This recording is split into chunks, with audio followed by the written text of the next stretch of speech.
Belki çok incitmişim sevdiğim insanları, belki çok aldatmışım can diyen cananları. Sonda görmezden gelip ettiğim noksanları.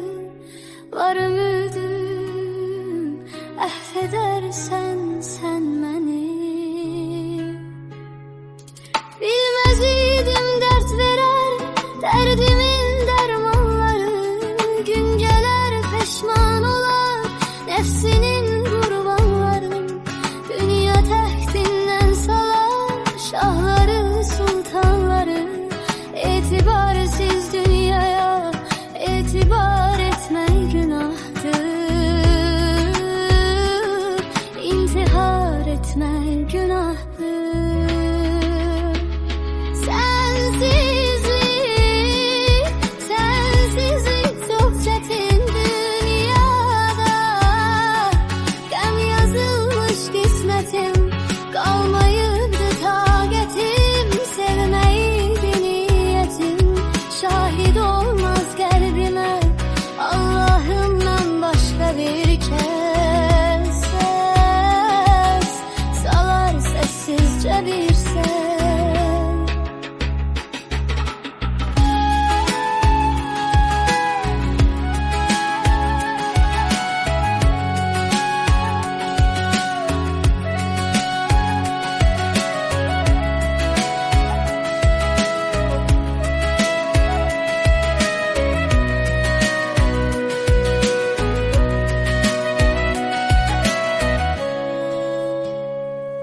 Sen giden günden beri vesvedir sözler seni.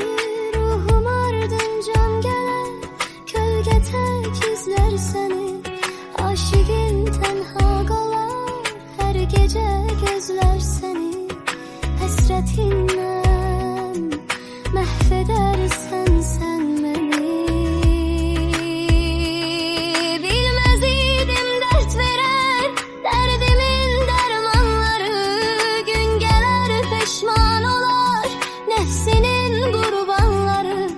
Dünya tehtinden salar şahları sultanları. İtibarsiz dünyaya itibar etmek günahtır. İntihar etmek günahtır.